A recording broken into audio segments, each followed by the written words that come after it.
నిరీక్షణ prayer house మరియు centre సంఘముల తరపున కనికర సంపన్నుడు సమాధానకర్తయగు అధిపతి అయిన యేసుక్రీస్తు నామంలో మీ అందరికీ నా శుభములు. ఈరోజు దేవుని వాగ్దానం యూదాపత్రిక 1వ అధ్యాయం 2వ వచనం. మీకు కనికరమును సమాధానమును ప్రేమయు విస్తరించునుగాక.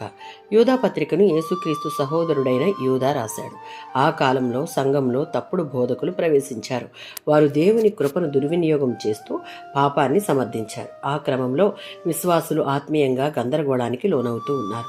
ఈ కఠిన పరిస్థితుల మధ్య యూదా తన పత్రిక ప్రారంభించి విశ్వాసులకు ఒక ఆశీర్వాద వాక్యాన్ని పలుకుతూ ఉన్నాడు. ఈ వచనంలో 3 అమూల్యమైన ఆత్మీయ వరాలు ఉన్నాయి. మొదటిది కనికరం అనేది మన అర్హతను కాకుండా దేవుని దయను సూచిస్తుంది.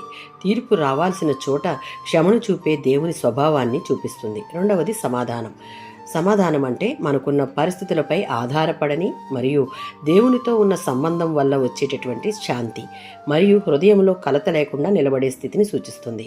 మూడవది ప్రేమ. దేవుడు మనందరి ఎడల చూపిన త్యాగంతో కూడిన ప్రేమ, ఒకరినొకరు సహించే క్షమించే ప్రేమ.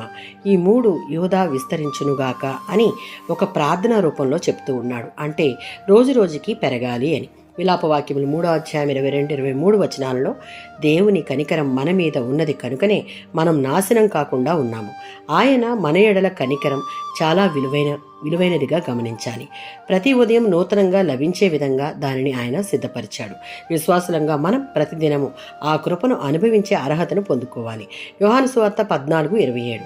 సమాధానకర్త అని పేరున్న మన తండ్రి మనకు లోకంలో దొరికే సమాధానం కాక ఆయన ఇచ్చే సమాధానాన్ని మనకి ఇస్తాను అని వాగ్దానం చేస్తూ ఉన్నాడు.